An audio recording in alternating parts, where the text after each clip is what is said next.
গত 7 মাস ধরে মোহাম্মদ ইউনূস সাহেব বাংলাদেশে এই যে খেলাটা খেলছে, এই খেলাতে প্রত্যেকটা চাল এমনভাবে মোহাম্মদ ইউনূস এখনও পর্যন্ত দিয়ে এসেছে যেখানে প্রত্যেকটা চালেই তিনি বাজিমাত করেছে। একেবারে সূক্ষ্ম চাল, মেপে মেপে চাল দিয়ে তিনি এই যে খেলাটাকে নিজের আয়ত্তে নিয়ে এসেছে, একেবারে নিজের মতো করে সাজিয়ে ফেলেছে এই খেলাটা, যেখানে প্রতিদ্বন্দ্বী বিজয়ী হওয়ার কোনো রাস্তা নেই। সেই সাজানো খেলায় মোহাম্মদ ইউনূসের পরম বৈদেশিক মিত্র জাতিসংঘের মানবাধিকার বিষয়ক হাই কমিশনার ভলকার তুর্ক সাহেব না জেনেই মোহাম্মদ ইউনূসের এই সাজানো গোছানো খেলাটা এখন পুরোপুরি বানচাল করে দিয়েছে। মোহাম্মদ ইউনূসের এই সাজানো খেলাটা এই তার বৈদেশিক মিত্র তুর্ক সাহেব একেবারে ঘেঁটে ঘ করে দিয়েছে। আর তার এই সাজানো খেলাতে এইবার আশা করি শেখ হাসিনা একটা বাজি মাত করতে পারবে এবং সর্বপ্রথম এই বাজিটাই হবে মাত করা। তো আমার মতো একজন সাধারণ ব্যক্তি 24 ঘন্টা কি 26 ঘন্টা আগে ঘটে যাওয়া এই ঘটনার রহস্য যদি উদ্ঘাটন করতে পারে, এই ধাঁধা যদি ভেদ করতে পারে, তাহলে আশা করি আওয়ামী লীগের যে সমস্ত বড় বড় নেতাকর্মীরা আছে, এমনকি আমাদের নেত্রী শেখ হাসিনা, ওনারা সকলেই ইতিমধ্যে এই ধাঁধার রহস্য উদ্ঘাটন করে ফেলেছে এবং শেখ হাসিনার প্রথম বাজিমাত করার যে চাল তারা ইতিমধ্যেই ধরে ফেলেছে আশা করি। কারণ আমার মতো একজন সাধারণ ব্যক্তি করতে পেরেছে মানে তারা তো অনেক রাজনৈতিক দিক থেকে অনেক বুদ্ধিমত্তা ধারণ করে, তাই না? দর্শক, এই ধাঁধার এক একটি পরত আপনাদেরকে খুলে দেখাই এবং ইউনূস সাহেবের সাজানো গোছানো খেলা কিভাবে তার পরম মিত্রই ঘেঁটে ঘ করে দিয়েছে সেটা বোঝাই। তার আগে আপনাদেরকে একটা ছোট্ট ভিডিও ক্লিপ দেখাতে চাই। এই ইউনূসের সমর্থনকারী এক বিশ্ব নেতা বলবো আমি, পিনাকি ভট্টাচার্য, এবং পিনাকি ভট্টাচার্য সহ ইউনূস সরকারের সমর্থনকারী জনতার কাছে জাতিসংঘ যে শেখ হাসিনার বিরুদ্ধে যে তদন্ত রিপোর্টটি প্রকাশ করেছে, এই তদন্ত রিপোর্টটি, এই প্রতিবেদনটি ইউনূস সরকার এবং ইউনূস সমর্থনকারী মানুষদের কাছে কতটা মূল্যবান, কতটা গুরুত্বপূর্ণ, পিনাকি ভট্টাচার্যের এই ছোট্ট ক্লিপটি আপনারা একটু দেখুন। ধাঁধা উদ্ঘাটনের অনেক বড় একটা রহস্য এর মধ্যে লুকিয়ে আছে, ভিডিওটি একটু দেখুন। প্রফেসর ইউনূস স্কাই নিউজে বলেছে যে হাসিনার বিরুদ্ধে মানবতা বিরোধী অপরাধের দায়ে বিচার হবে। শুধু হাসিনার বিরুদ্ধে না, তার আন্ডা, বাচ্চা, পোলা, মাইয়া, তার দোসর, দলের লোক, তাকে সাপোর্ট করা অলিগার্ক, মানে যে সমস্ত বড় লোকরা তাকে সাপোর্ট করছে সবার। যেটা প্রফেসর ইউনূস বলে নাই কিন্তু হবে, তা হচ্ছে এই মামলা শুধু আন্তর্জাতিক অপরাধ ট্রাইব্যুনালে হবে না, এটা হবে আইসিসির ব্রাসেলসের কোর্টে। জাতিসংঘের রিপোর্টে বিশ্বাসযোগ্যভাবে প্রমাণ হয়েছে হাসিনার অপরাধ। এইটার জাতিসংঘের অফিসিয়াল ডকুমেন্ট দেখুন। জাতিসংঘের রিপোর্টে বিশ্বাসযোগ্যভাবে প্রমাণ হয়েছে হাসিনার অপরাধ। এইটার জাতিসংঘের অফিসিয়াল ডকুমেন্ট দেখুন। তো দর্শক, আশা করি আর আপনাদেরকে বোঝাতে হবে না যে জাতিসংঘের ওই যে প্রতিবেদনটা প্রকাশ করা হয়েছে, ওই প্রতিবেদনটা ইউনূস সরকারের কাছে কতটা মূল্যবান একটা নথি, সেটা এই পিনাকি ভট্টাচার্যের কথা থেকেই আপনারা বুঝে গেলেন। এবার আমি আপনাদের সামনে দুটো ঘটনা উপস্থাপন করব। প্রথম ঘটনাটি হচ্ছে আজ থেকে 4 দিন আগের খবর, 7ই মার্চের খবর। 7ই মার্চ প্রথম আমাদের জাতিসংঘের মানবাধিকার বিষয়ক হাই কমিশনার ভলকার তুর্ক সাহেব বাংলাদেশে জুলাই আগস্ট গণ অভ্যুত্থানের সময় দমন পীড়নে অংশ না নিতে সেনাবাহিনীকে তারা বলেছে, এমনটাই দাবি করেছিলেন বিবিসি ওয়ার্ল্ড সার্ভিসের হট টক অনুষ্ঠানে। তিনি ওই অনুষ্ঠানে একেবারে সরাসরি এই দাবিটি করেছিল। খাস বাংলা যেটা বোঝায় সেটা হচ্ছে যে আমরা জাতিসংঘ বাংলাদেশের সেনাবাহিনীকে বারণ করেছিলাম রাস্তায় না নামতে, জনগণের বিরুদ্ধে আন্দোলনের বিরুদ্ধে না যেতে, আন্দোলনের পক্ষে থাকতে আমরা জাতিসংঘের মানুষেরা এটা বারণ করেছিলাম, তাই বাংলাদেশের সেনাবাহিনী এই কাজটি করেনি। আজ থেকে 4 দিন আগে ইউনূস সাহেবের পরম মিত্র ভলকার তুর্ক সাহেব এই দাবিটি করেছিল সারা বিশ্বের সামনে।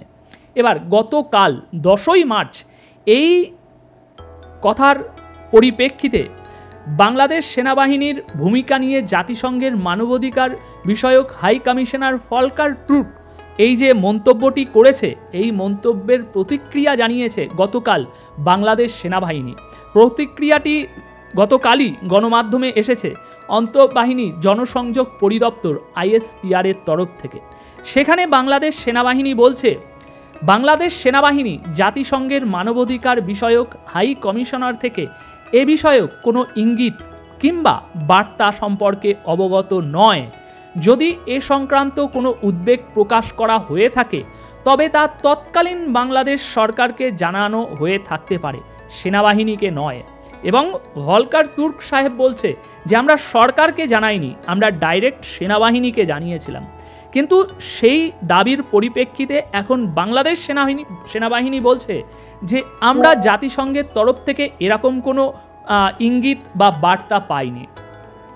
তো দর্শক, রহস্য উদ্ঘাটন করতে পারছেন? ধাঁধার জাল কিছুটা কাটতে পারলেন? আসুন আরও একটু সহজ করি। দর্শক, এই যে দুটো মন্তব্য আমরা দেখছি, একদিকে জাতিসংঘের হাই কমিশন বলছে যে আমরা এটা বলেছি, কিন্তু বাংলাদেশ সেনাবাহিনী বলছে যে না, আমাদেরকে এটা বলা হয়নি। সুতরাং এখান থেকে একটা জিনিস কিন্তু স্পষ্ট হচ্ছে, হয় জাতিসংঘ নয়তো বাংলাদেশ সেনাবাহিনী, এই দুটো ব্যক্তির কোনো এক ব্যক্তি, কোনো একটি সংস্থা মিথ্যে বলছে এবং কোনো একটি সংস্থা সত্যি বলছে।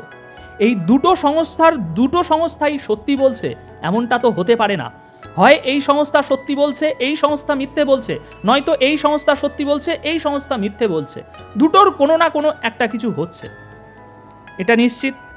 এবার আমরা যদি একটু তলিয়ে ভাবি, বিশ্লেষণ করি সেই জুলাই মাস থেকে আজ পর্যন্ত হওয়া ঘটনা এবং বিশেষ করে জুলাইয়ে যে সমস্ত ঘটনা হয়েছে সেগুলোকে যদি একটু তলিয়ে আমরা ভাবি যে এখানে কে ঠিক মিথ্যে কথা বলছে, জাতিসংঘ নাকি বাংলাদেশ সেনাবাহিনী? কোনো একজন তো মিথ্যে বলছে, কে বলছে মিথ্যেটা? একটু তলিয়ে ভাবলেই আমরা দেখতে পাবো দর্শক যে এখানে জাতিসংঘই মিথ্যে বলছে। জাতিসংঘ কখনোই বাংলাদেশ সেনাবাহিনীকে রাস্তায় না নামার অর্ডার বা আন্দোলনের বিরুদ্ধে না যাওয়ার অর্ডার এগুলো জাতিসংঘ দেয়নি। এগুলো বাংলাদেশ সেনাবাহিনী তাদের নিজস্ব সিদ্ধান্তেই এই কাজগুলো তারা করেছে। সেনাবাহিনী যে রাস্তায় নামেনি, সেনাবাহিনী যে শেখ হাসিনার বিরুদ্ধে গিয়েছে, এটা জাতিসংঘের কথায় নয়, এটা সেনাবাহিনীর নিজস্ব সিদ্ধান্তের কারণেই হয়েছে। এবার সেনাবাহিনীর নিজস্ব সিদ্ধান্তের কারণে হয়েছে, ওটা আজকের প্রসঙ্গের আলোচনা নয়। এবার এখান থেকে একটু মোড়টা ঘুরবে আমাদের আলোচনার। সুতরাং এখান থেকে আমরা স্পষ্ট বুঝতে পারছি যে সেনাবাহিনী এখানে সত্য বলছে এবং জাতিসংঘ মিথ্যে কথা বলছে।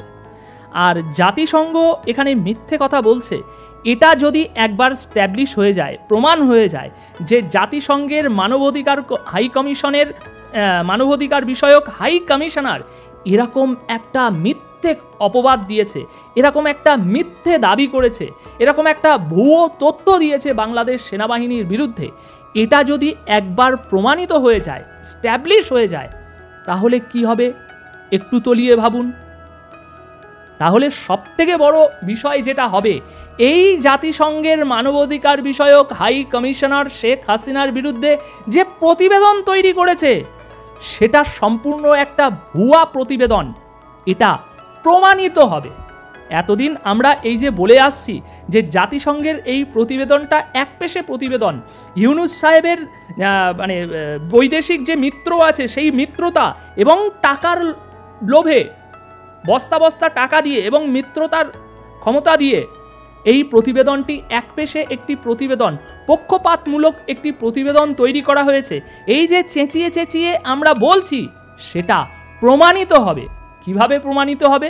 কারণ এই প্রতিবেদনটি যে সংস্থা তৈরি করেছে সেই সংস্থার একজন হাই কমিশনার সারা বিশ্বের সামনে এরকম একটা ভুয়ো তথ্য কিভাবে দিতে পারে, এরকম একটা মিথ্যে কথা কিভাবে বলতে পারে।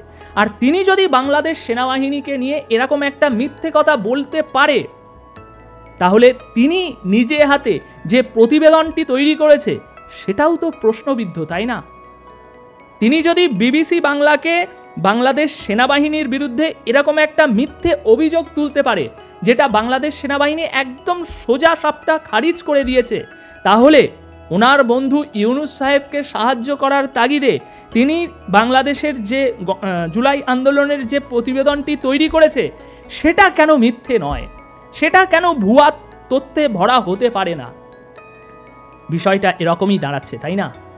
সুতরাং থাম্বনেলে আপনারা যেমনটা দেখেছেন, একবার জাতিসংঘের এই প্রতিবেদনটা এই তর্কের খাতিরে বা এই পয়েন্টের উপরে ভিত্তি করে এই জাতিসংঘের প্রতিবেদনটা যদি একবার খারিজ হয়ে যায় এবং এই তাদের কাছে সবথেকে বড় যে অস্ত্র, এই জাতিসংঘ প্রমাণ পেয়েছে শেখ হাসিনা গণহত্যা করেছে, সেখানে জাতিসংঘের এই প্রতিবেদনটাকে যদি প্রশ্নবিদ্ধ করা যায়, জাতিসংঘের এই প্রতিবেদনটাকে যদি একপেশে পক্ষপাতদুষ্ট প্রতিবেদন তৈরি হয়েছে এটা যদি স্ট্যাবলিশ করা যায়, তাহলে এই প্রতিবেদনের দুনয়া মূল্য নেই। আর এই জাতিসংঘের প্রতিবেদনের দুনয়া মূল্য না থাকার কারণে সবথেকে বড় কাজ যেটা হবে, শেখ হাসিনার দেশে ফেরার যে পথ, সেই পথে অনেক বাধা রয়েছে। আর সেই বাধার সবথেকে বড় যে পাহাড়টা দাঁড়িয়ে রয়েছে সেটা হচ্ছে এই বিচারের ব্যবস্থাটা। জুলাই আন্দোলনে দমন পীড়নের যে একটা বিচারের বিষয় ইউনূস সাহেব তৈরি করে রেখেছে, সেই বিচারের বিষয়টার একটা বড় পাহাড়। আর সেই পাহাড়টা খুব সহজেই ডিঙিয়ে নিতে পারবে শেখ হাসিনা একবার যদি জাতিসংঘের এই প্রতিবেদনটাকে ভুয়ো মিথ্যে প্রতিবেদন প্রমাণিত করা যায়। তো আমি আশা করব দর্শক বন্ধুরা এই ভিডিওটি বেশি বেশি করে শেয়ার করুন, যাতে প্রত্যেক আওয়ামী লীগ নেতা কর্মীদের কাছে এই ভিডিওটা পৌঁছায় এবং এই বিশেষ তথ্যটি যেন সকলের কাছে স্পেকুলেট হয় যে জাতিসংঘের প্রতিবেদনটি একটি ভুয়া প্রতিবেদন, একটি পক্ষপাতদুষ্ট প্রতিবেদন, সেটা আজ প্রমাণিত। কারণ যে ব্যক্তি এই প্রতিবেদন তৈরি করেছে সে ব্যক্তি একজন ভুয়া ব্যক্তি এবং এই জাতিসংঘের হাই কমিশনার ভলকার তুর্ক সাহেব তিনি যে মিথ্যে কথা বলছে এটা তিনি শেষবেশ মানতে বাধ্য হবে। কারণ বাংলাদেশ সেনাবাহিনী তো তার সামনে দাঁড়িয়ে যাবে, প্রমাণ চাইবে।